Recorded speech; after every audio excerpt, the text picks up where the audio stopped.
All right, so in this section, we're going to talk about some general theories of motivation. We're going to talk about a few different ones here and kind of break these down. So first off, I want to talk about some early theories of motivation, which kind of just highlight main general trends of how some of these theories break down motivation and how they think it might work. So one of the first ones here was the Hull and Spence drive reduction theory, which really looked at sort of this idea that it was more about the situation and our drive. So sort of how we are, motivated in a sense that determine our actions with the particular situation. So really kind of focusing on ourselves and our own drive and how that sort of motivated our actions and behaviors. The second one here is really interesting, the Yerkes-Dodson law.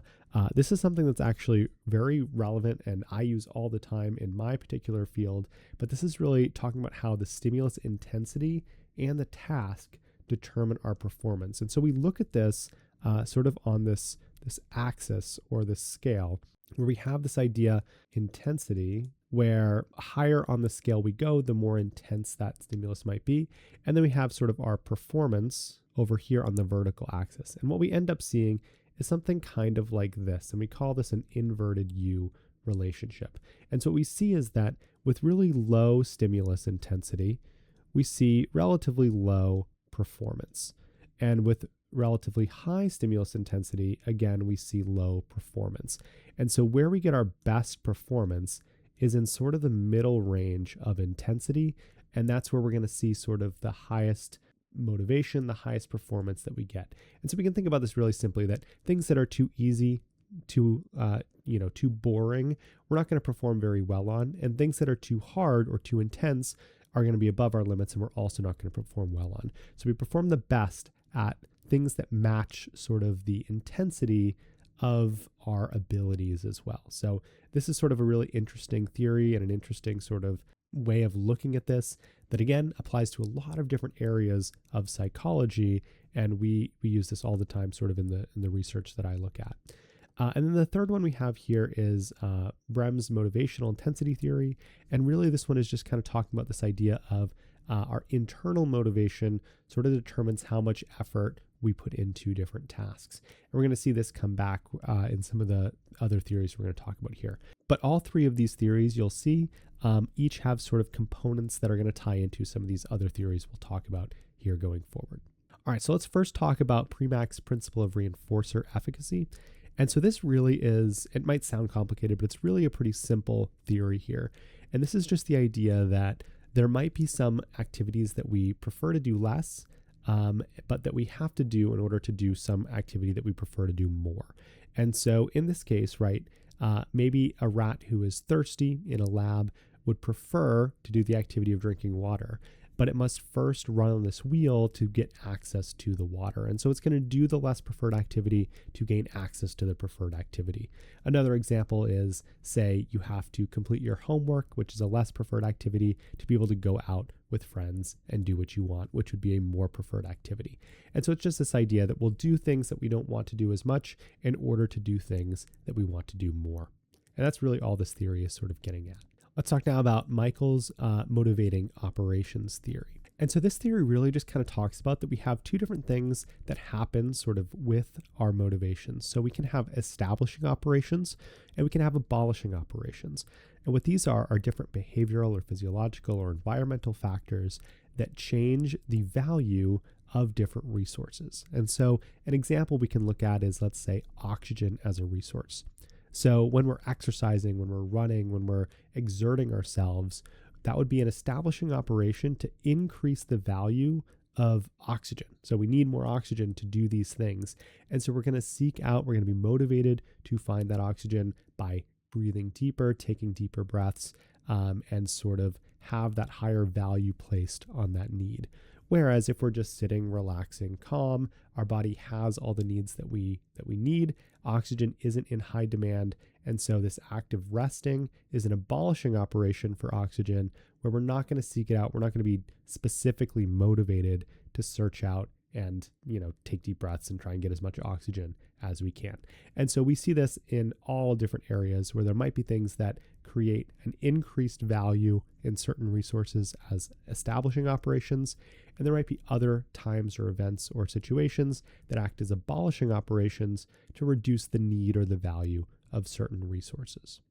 This next theory is Abraham Maslow's hierarchy of needs, and you may have heard of this in other areas before, and it does kind of come into play in some different aspects of psychology as well. Really what this is that we have sort of this hierarchy or this ordered value of certain needs that we need to meet, at least as this theory states.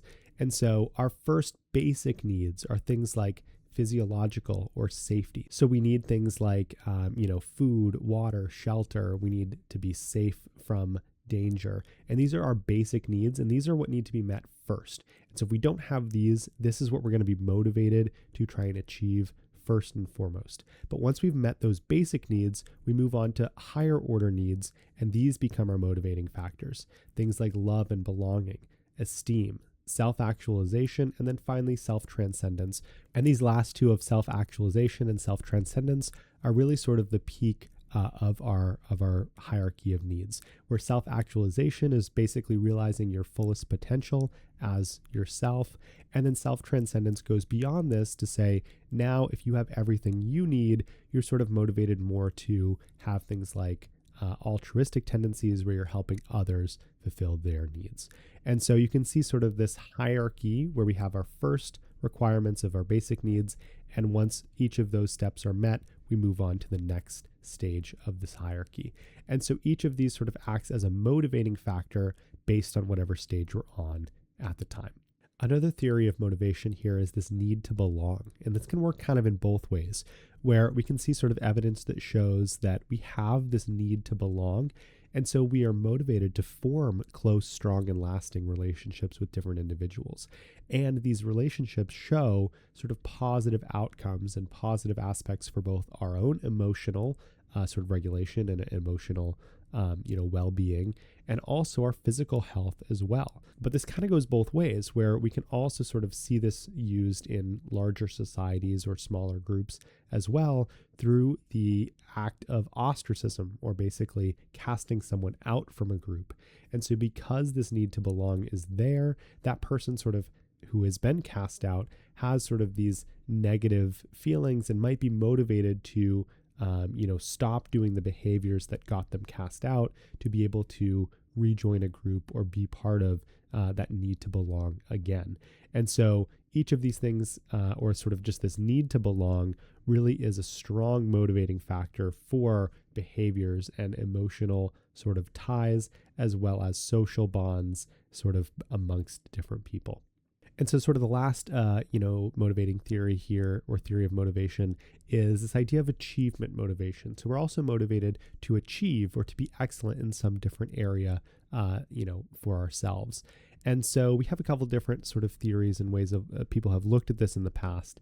And one has looked at sort of the distinction between, sort of biological drive and sort of just general achievement drive. And we see things like, food satiating the hunger drive as sort of this strong biological piece, whereas we don't really see that same type of, satisfaction or satisficing for things like success or failure on a test as we do for that biological component.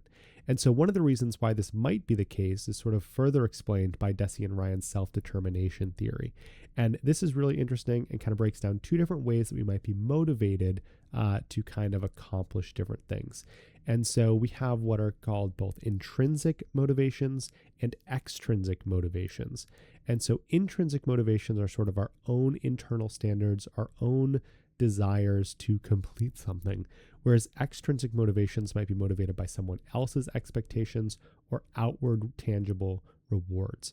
And so typically, if you are, taking a test or performing, in a class, you might be extrinsically motivated to do that because you want to earn a good grade and, you want to show that achievement. Or you might be intrinsically motivated because you're interested in the material and you want to just learn about the content. And so each of these two things can motivate you for different reasons. But typically what we see is that internal or intrinsic motivation tends to be a stronger and more long-lasting motivating factor as compared to extrinsic motivation.